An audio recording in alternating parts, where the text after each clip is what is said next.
Você vai ver agora um corte de mais uma das aulas e das lives que nós temos aqui no canal do Instituto Brasileiro de Engenharia Estrutural. A gente sempre traz profissionais que têm conexões reais com o mercado, que têm atuação permanente e que vivem no seu dia a dia o estado da prática. Então acompanha comigo até o final. Vamos em frente. Fez sapata flexível, tenho que verificar a punção? Sim, obrigatoriamente tem que verificar a punção. Aí anota outra coisa que não é normativa, tá? Quando você for detalhar essas barras aqui, ó, o N1, o N2, bota teu espaçamento de mínimo para máximo, respectivamente, 8 a 25 centímetros, tá? Então, sapatas com espaçamento entre barras abaixo de 8, 8 eu já acho ruim. Eu acho 10 um bom número, tá? 10 é um bom número. Mas 8 ainda vai. Baixou de 8, fica peneirado. Não é legal, tá? Não é legal. Então, não recomendo que você utilize espaçamento entre barras para armadura de sapata com menos do que 8 centímetros. Também não recomendo com mais de 25 centímetros. Por que, Enzo? Porque se você fizer sapatas pequenas, às vezes você vai ficar com 4 ou 5 barras. Eu acho isso pouco, entendeu, gente? Então, cuidado. Assim, eu gosto de ter no mínimo 5 barrinhas por sapata. Esse negócio de 4 barras tira meu sono. Eu, particularmente, não gosto. Mas você tem seu CPF próprio, tem seu CREA próprio e você já é maior de idade, né? Então, você decide. Você que decidiu com quem quis casar, então você que decide como quer detalhar a sua sapata. Eu estou aqui só fazendo a função de lhe dar uma ajudada, tá? Lembrando que a armadura de flexão, novamente, né, vai ser distribuída uniformemente. Você não é obrigado a concentrar armaduras em um dado trecho, a não ser quando você está reforçando sapato. Eu já fiz muitos reforços de sapata, e aí o jeito de você reforçar sapata é realmente botando barras concentradas nas pontas, tá? Mais para frente, formulação da flexão, então, os momentos fletores vão ser calculados para cada direção, e isso é importantíssimo. Os momentos fletores serão calculados para cada direção em relação a uma seção de referência. Essa seção de referência é tipicamente tomada como 0,5 do lado do pilar que você está analisando, né? Aqui você está vendo o lado A na figurinha. Mas se a gente estivesse vendo o lado B, então seria o BP do pilar, né? Então, cada lado da sapata, você vai tratar ela como se ela fosse independente, né? Como se a gente estivesse ali, a grosso modo, fazendo um princípio da superposição nas análises das flexões que ocorrem em cada face da sapata. Então, você pega 0,15 vezes a dimensão do pilar, como seção de referência, e se encontra internamente ao pilar, né? Então, basicamente, é o que eu já desenhei aqui à mão para vocês. Você tem aqui a linhazinha tracejada, né? Essa linha tracejada é 0,15 aqui, ó. Entra 0,15 da largura do pilar, e aí você tem a definição aqui do que é o seu balanço de análise, é a sua seção de análise aqui. Lembrando que, como a gente está analisando nesse ponto, né? Então, aqui é mais ou menos como vai estar a altura útil do cálculo da flexão na sapata. Só guarda aí, que mais na frente a gente vai fazer essa conta com calma, mas guarda aí que a altura útil da sapata, apesar de ter sendo tomada aqui, a altura dela não é constante, né? Ó, aqui ela já mudou, aqui ela é outro valor. Então, acaba que na hora que a gente faz o cálculo da flexão, a gente não vai pegar D. Você vai ver que a gente vai pegar 0,85D. Por que esse que pega 0,85D? Porque só é D mesmo aqui. Mas é muita ingenuidade nossa acreditar que a flexão que acontece bem nesse pontinho, nessa seção, não vai acontecer nessa seção, né? Então, acaba que a gente pega 0,85 de D para ter ali uma coisa, entre aspas, mais conservadora, tá? A altura útil D da seção de referência, ela é tomada nessa seção, que é paralela a S1, e situada ali na face, perto da face do pilar, tá? Lembrando que existe uma recomendação da literatura de que esse D jamais exceda, D tem que ser sempre menor ou igual que 1,5 de C, tá bom? Só uma recomendação da literatura, de novo, isso não é norma, mas aí outra coisa para você anotar. Bom, agora ficou fácil o entendimento, né? O momento fletor vai lá ser calculado considerando esse diagrama, então pega essa seção S e aí faço um modelinho aqui de viga, né, em balanço, ou laje em balanço, uma marquisezinha, como você queira, né? Eu vou calcular simplesmente a pressão do solo como carga aqui, E uma vez que eu tenho essa pressão, eu tenho aqui o meu balanço, eu tenho o tamanho do vão do balanço, e aí automaticamente eu posso tranquilamente calcular o meu momento fletor. Só fazer a formulação completa com vocês. Essas figurinhas não são minhas, essas figurinhas eu peguei lá do Bastos, que eu gosto muito do material dele.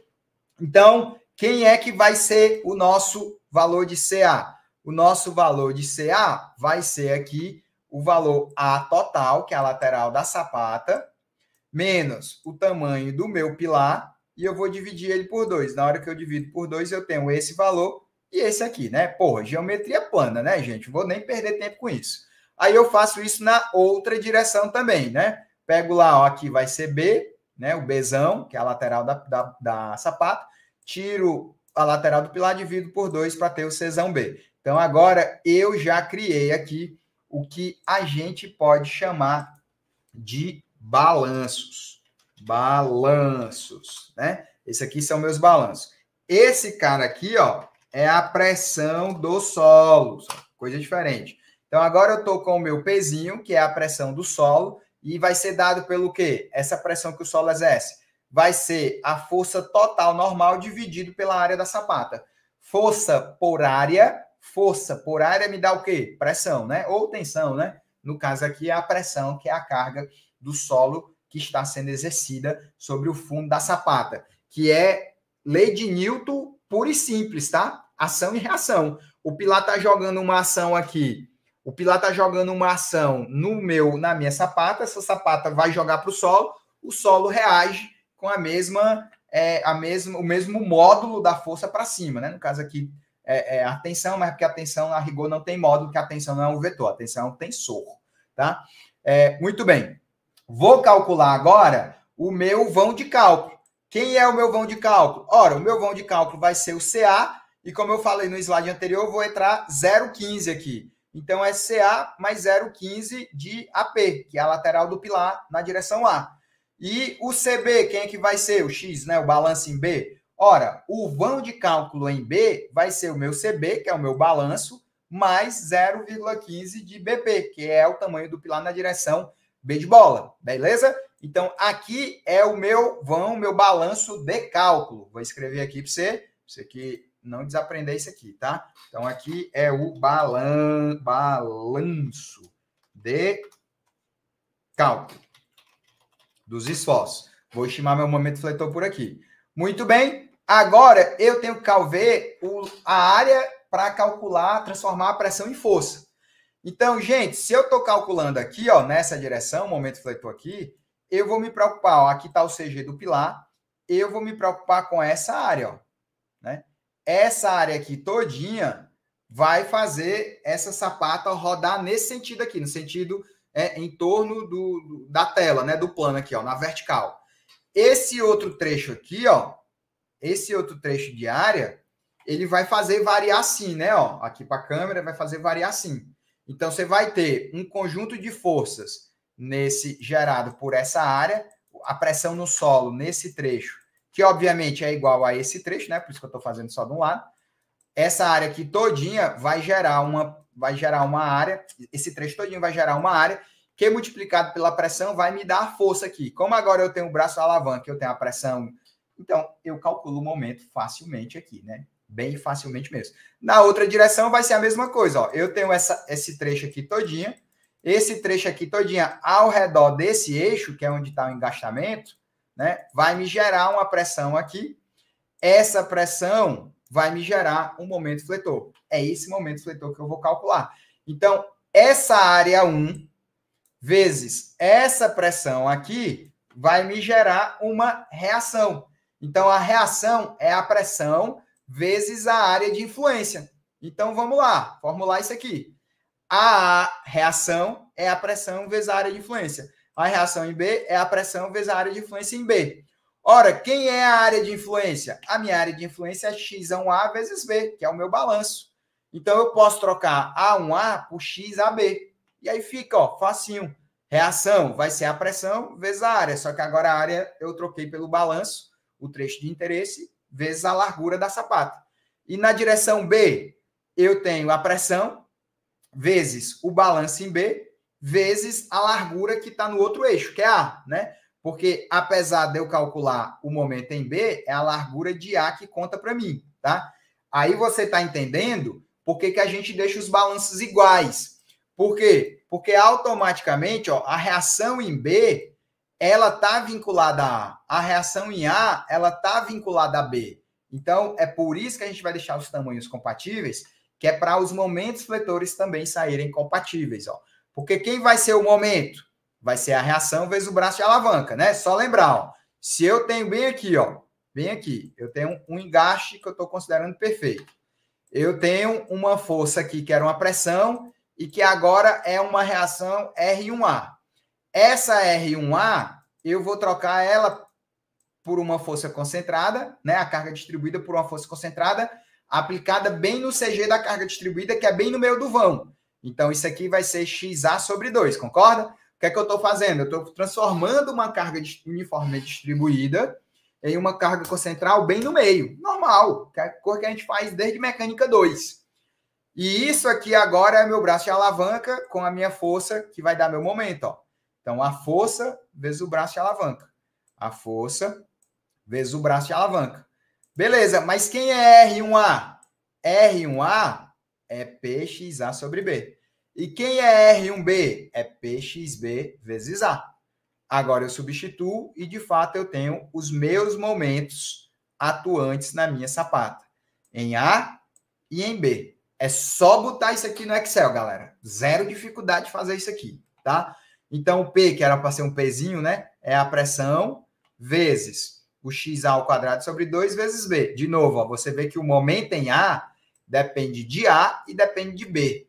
O momento em B depende de B e depende de A. O momento na direção depende das de informações das duas direções. Por isso que a gente vai compatibilizar os balanços para que esses esforços sejam idênticos, tá? Show! E aí, como é que a gente, a partir dos momentos, chega na armadura? Aí é um cálculo pelo braço de alavanca normal, né? O meu AS vai ser o meu momento dividido por D vezes FYD. Só que a gente não vai pegar D. Como eu já expliquei para você anteriormente, a gente vai pegar 0,85 de D. Então, eu pego aqui, ó, para eu calcular o AS em A, eu vou pegar o meu momento M1A, só que agora eu vou transformar ele como sendo de cálculo, e vou dividir por 0,85 de D, dividido pelo FYD. Lembrando que se você está trabalhando com CA50, que é o normal, esse FYD é 43,48 quilos por centímetro quadrado, certo?